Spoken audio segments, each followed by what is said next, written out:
पिछले 1 साल से जब से कोरोना शुरू हुआ है, मैं समय समय पे आपके बीच में आके सभी तथ्यों को, परिस्थितियों को ईमानदारी के साथ आपके सामने रखता रहा हूँ, आपसे चर्चा करता रहा हूँ।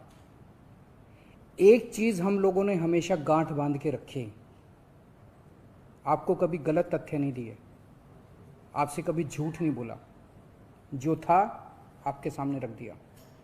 अगर स्थिति अच्छी थी तो भी आपको बताया, स्थिति खराब थी तो भी आपको हमने ईमानदारी से बताया, क्योंकि हम पहले दिन से समझ गए थे कि ये इतनी बड़ी आपदा है कि आपके साथ के बिना, जनता के साथ के बिना अकेले इस आपदा से सरकार सामना नहीं कर सकती।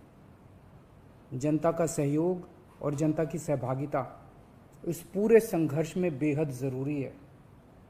और जब तक जनता को सच नहीं बताया जाएगा, सारे तथ्य जनता के सामने नहीं रखे जाएंगे, तब तक जनता की भागीदारी सुनिश्चित करना असंभव था। इसीलिए हमने हर चीज़ आपके सामने रखी। हमने टेस्ट नहीं कम होने दिए। आज दिल्ली के अंदर सबसे ज़्यादा टेस्ट हो रहे हैं। मैं तो ये कहूँगा कि अगर प्रति 10 लाख की पॉपुलेशन पे देखा जाए तो शायद पूरी दुनिया में सबसे ज़्यादा टेस्ट दिल्ली में हो रहे हैं। मैंने देखा कि कई जगहों पे उन्होंने टेस्ट कम कर दिए। टेस्ट कम कर दिए तो केस कम आने लग गए। इस तरह से तथ्यों के साथ कई जगह हेरफेर करने की कोशिश की गई। हमने ऐसा नहीं किया। हमने टेस्ट कम नहीं किए, उल्टे कम करने की वजह हमने दिल्ली में टेस्ट कई गुने बढ़ा दिए। आज लगभग 1 लाख टेस्ट दिल्ली में डेली हो रहे हैं। हमने मौत के आंकड़े आपसे नहीं छुपाए। जितनी मौतें होती थी हमने सब आपके सामने रखी, ईमानदारी से रखी। अगर ज्यादा हो रही थी तो ज्यादा बताई, कम हो रही थी तो कम बताई। कितने बेड्स हैं, कितने आईसीयू बेड्स हैं, क्या परिस्थितियां हैं, हर चीज आपके सामने ईमानदारी के साथ रखी। और इसी वजह से जब भी हमने कड़े निर्णय लिए, हमें आपका पूरा सहयोग मिला, दिल्ली की जनता का पूरा सहयोग मिला। मैं हमेशा कहता हूं कि हमारी दिल्ली एक परिवार है। दिल्ली के 2 करोड़ लोग एक परिवार हैं। और जब परिवार में कोई आपदा आती है तो सारे परिवार के लोग मिलकर उसका सामना करते हैं। अब भी हम सभी मिलकर इसका सामना करेंगे। पहले भी जीत हुई थी, अब भी जीत होगी। आज दिल्ली में क्या परिस्थिति है? पिछले 24 घंटे में दिल्ली में लगभग 23,500 केस आए हैं। उसके पिछले 24 घंटे में लगभग 25,500 केस आए थे। तो पिछले 3-4 दिन से रोज हम देख रहे हैं लगभग 25,000 के करीब केस आ रहे हैं। पॉजिटिविटी बहुत ज्यादा बढ़ गई है, संक्रमण दर बहुत ज्यादा बढ़ गई है। दिल्ली के अंदर अस्पतालों में उपलब्ध बेड्स की भारी कमी हो रही है। डेली 25-25 हजार अगर पेशेंट्स आएंगे तो कोई भी व्यवस्था चरमरा सकती है। दिल्ली के अंदर बेड्स की भारी कमी हो रही है। आईसीयू बेड्स दिल्ली में लगभग खत्म हो गए हैं। आज सुबह मैं ऐप पे देख रहा था 100 से भी कम आईसीयू बेड्स दिल्ली में बचे हैं। ऑक्सीजन की भारी कमी हो रही है। कल हमने सेंट्रल गवर्नमेंट को भी लिखा है, उनसे बातचीत चल रही है। परसों रात को एक हादसा होते होते बचा। एक प्राइवेट हॉस्पिटल ने हमें बताया कि परसों रात को 3 बजे के करीब उनके अस्पताल की ऑक्सीजन लगभग खत्म हो गई। वो बोले जी हम तो बहुत बुरी तरह से डर गए, बहुत बड़ा हादसा हो सकता था। इधर उधर हाथ पैर मार के किसी तरह से उन्होंने कहीं से ऑक्सीजन का इंतजाम किया। दवाइयों की कमी हो रही है, रेमडेसिविर दवाई की खासकर काफ़ी कमी हो रही है। ये सारे तथ्य मैंने आपको डराने के लिए नहीं बताए। ये सारी परिस्थिति है और इन परिस्थितियों में हमें अब अगला कदम क्या उठाना है, इस पे चर्चा करने के लिए मैंने आपको ये परिस्थिति बताई है। तो दिल्ली के अंदर कोरोना की परिस्थिति काफ़ी गंभीर है। अभी तक हमने दिल्ली के अंदर हेल्थ सिस्टम को बड़े अच्छे तरीके से मैनेज किया। दिल्ली में 4थी वेव आई है। पहली वेव पिछले साल जून में आई थी जिसमें 4,500 के करीब केस आए थे। दूसरी वेव आई फिर सितंबर में, फिर तीसरी वेव आई जिसमें 8,500 के करीब केस आए थे। दुनिया के कई शहर ऐसे हैं, बड़े बड़े देशों के, विकसित देशों के शहर, जहां 6,000 केस आए तो उनका पूरा हेल्थ सिस्टम चरमरा गया, कोलैप्स कर गया।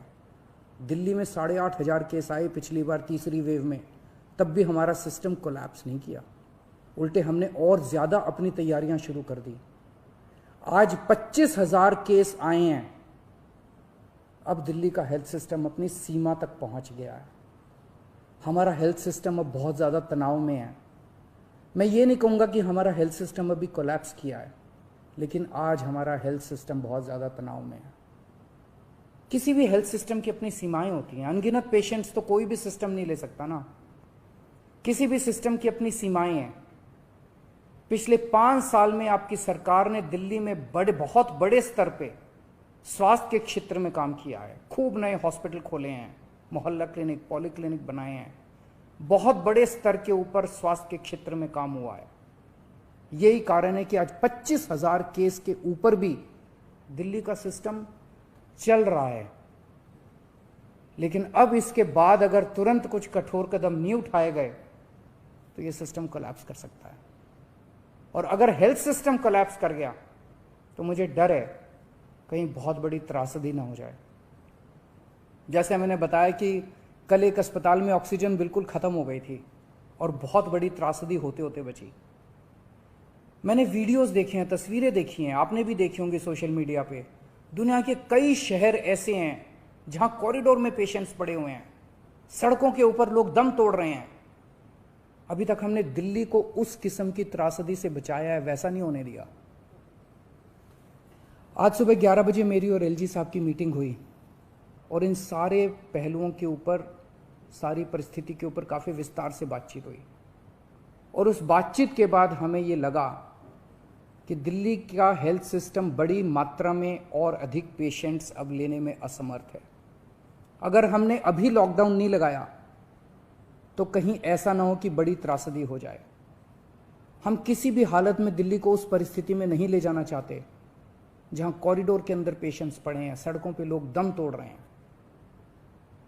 आज सभी परिस्थितियों का जायजा लेने के बाद आपकी सरकार को यह लगता है कि दिल्ली में कुछ दिन के लिए लॉकडाउन लगाना जरूरी है, तो आज रात को 10 बजे से अगले सोमवार को सुबह 5 बजे तक 6 दिन के लिए दिल्ली में लॉकडाउन लगाया जा रहा है। इस दौरान जाहिर है कि जो एसेंशियल सर्विसेज हैं वो जारी रहेंगी, खाने पीने की, मेडिकल व्यवस्थाओं की वो जारी रहेंगी।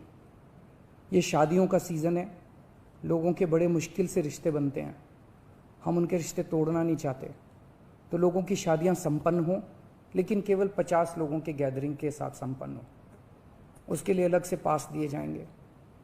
इसके बारे में अभी थोड़ी देर में डिटेल्ड ऑर्डर जारी हो जाएगा कि कौन कौन सी चीज़ें जारी रहेंगी और कौन सी चीज़ों पर पाबंदी रहेगी। मैंने और एलजी साहब के हम दोनों ने निर्णय तब लिया है जब हमारे पास कोई उपाय नहीं बचा था। हमारे लिए निर्णय लेना आसान नहीं था, क्योंकि मैं समझ सकता हूं कि लॉकडाउन के दौरान किस तरह से लोगों के रोज़गार ख़त्म हो जाते हैं, लोगों की कमाई ख़त्म हो जाती है, और ख़ासकर सबसे गरीब तबके के लिए तो ये बेहद मुश्किल होता है। जो दिहाड़ी करके रोज़ कमाते हैं उनके लिए तो बेहद मुश्किल हो जाता है। पिछली बार जब देश में लॉकडाउन लगा था, हमने देखा कि किस तरह बड़ी संख्या में प्रवासी मजदूर अपने गांव जाने लगे थे। उनसे मैं ख़ास तौर से हाथ जोड़ के अपील करना चाहता हूं, ये छोटा सा लॉकडाउन है, 6 दिन का, दिल्ली छोड़ के मत जाइएगा। आपके आने जाने में इतना समय खराब हो जाएगा, इतना पैसा खराब हो जाएगा, इतनी ऊर्जा खराब होती है। दिल्ली में रहिए। मुझे उम्मीद है कि ये छोटा लॉकडाउन है और छोटा ही रहेगा। मुझे पूरी उम्मीद है कि शायद बढ़ाने की ज़रूरत ना पड़े। आप दिल्ली में रहिए। यकीन मानिए, हम पूरी ईमानदारी के साथ सब मिल के लड़ेंगे तो जल्दी इस मुसीबत से छुटकारा पाएंगे। मैं आपको यकीन दिलाता हूँ, सरकार आपका पूरा ख्याल रखेगी। मैं हूँ ना, मुझ पे भरोसा रखिए। मेरी दिल्ली के सभी नागरिकों से अपील है कि ये निर्णय हमने बहुत मुश्किल से लिया है। आप सब लोग जानते हैं कि मैं लॉकडाउन के सख्त खिलाफ रहा हूँ। हमेशा से मैंने लॉकडाउन का विरोध किया है। मेरा ये मानना है कि लॉकडाउन से कोरोना ख़त्म नहीं होता, लॉकडाउन से कोरोना की स्पीड कम हो जाती है। मेरा हमेशा ये मानना है कि अगर किसी भी शहर या राज्य की स्वास्थ्य व्यवस्था अपनी सीमा तक पहुंच जाए तो लॉकडाउन लगाना जरूरी हो जाता है, ताकि पेशेंट्स का नंबर कम हो जाए, ताकि हेल्थ सिस्टम को और दुरुस्त किया जा सके। ये जो 6 दिन का लॉकडाउन हम लगा रहे हैं, ये जो 6 दिन हम ले रहे हैं आपसे, इन 6 दिनों के अंदर हम बहुत बड़े स्तर के ऊपर और दिल्ली में बेड्स की व्यवस्था करेंगे। केंद्र से हम मदद मांग रहे हैं, उनसे लगातार संपर्क में हैं। केंद्र सरकार हमारी मदद भी कर रही है, उसके लिए हम केंद्र सरकार के शुक्रगुजार हैं। उनसे ऑक्सीजन की व्यवस्था करेंगे, दवाइयों की व्यवस्था करेंगे। इस लॉकडाउन के समय को हम इन सब चीज़ों के लिए इस्तेमाल करेंगे।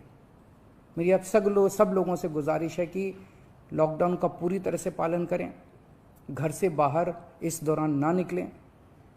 पहले भी हमने कई कठिन निर्णय लिए और आपने मेरा पूरा साथ दिया। मुझे पूरी उम्मीद है आज भी आप मेरा साथ देंगे। हम मिलके इसका मुकाबला करेंगे और ज़रूर जीतेंगे। नमस्कार।